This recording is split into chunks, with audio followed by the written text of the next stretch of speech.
Now, in the performance realms, most of our sports are based on this speed, power, strength, right? Now, obviously, there's an endurance component. We're going to get into that here in a second. But for right now, we're talking about power, speed, strength. And what order do we need to gain these in is the first question. And then how are we defining strength, power, speed? Okay. Well, if we think about this, like if you've trained athletes for any decent amount of time, you've trained people just in general, we know that we need to have some level of all of these qualities, right?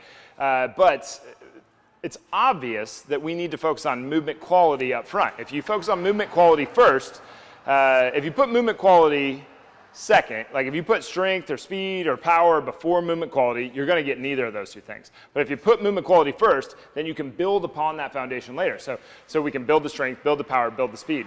Now, the thing is that in order to get faster, we tend to need to get stronger to support the speed that is going there. But you also want to be training in that medium too. So what we're defining strength as is moving heavyweights slow. Okay, moving heavyweights slow is strength. Moving lightweights fast is power. Okay, speed would be more that top range, like real quick, like plyometrics, sprints, that kind of thing. Okay, so power, the power medium could go anywhere from jumping with the trap bar, Olympic lifts would be included in here, medicine ball drills would be included in here, like throwing like a hip toss into a wall or a shot put or some form of a medicine ball drill would be moving a very lightweight very, very quickly.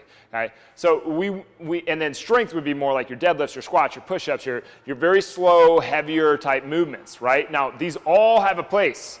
So which ones do we need to focus on? Well, that would be dependent on the person and their goals and their body that are coming into you. Most of you are probably going to stick right around that strength, spend a lot of time in that strength medium, because the more foundation that we can build to this, the more we can build upon with the others. Okay? If you don't have a good strength base, you cannot go for speed.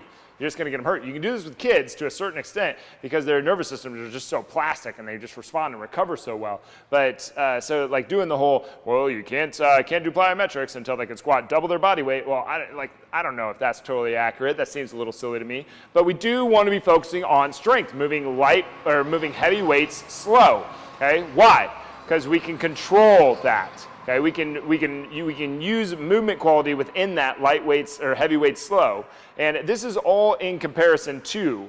It's not like we're going to have 65-year-old grandma that's never lifted a day in her life come in and try to deadlift 135 pounds. That would be insane, which you hear about every now and then, and that's a very ignorant personal trainer or coach, whatever you want to call them.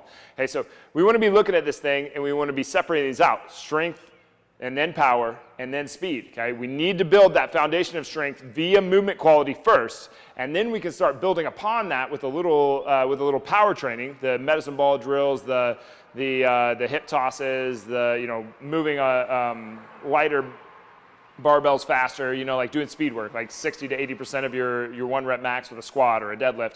And that would be after we've gotten sufficiently strong though. One of the silliest things I see is where people are adding chain upon chain upon chain with a person that can't even deadlift or squat their own body weight. Until you're squatting, doing probably close to double your body weight, you don't need to be adding chains to anything.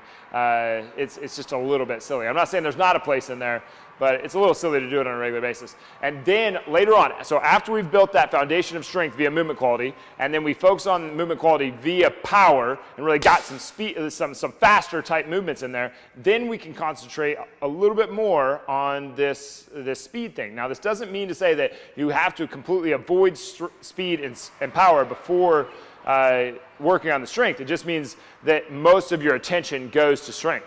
So like maybe at the beginning, 95% of your energy goes to strength training via movement quality, and 4% goes to power training. So maybe at the end of their warm-up, you have 1 medicine ball drill just to get a little bit of that kind of moving light weights fast, and then 1% goes to speed training, where maybe it's like some kind of deceleration type deal where they're having to absorb some of the force.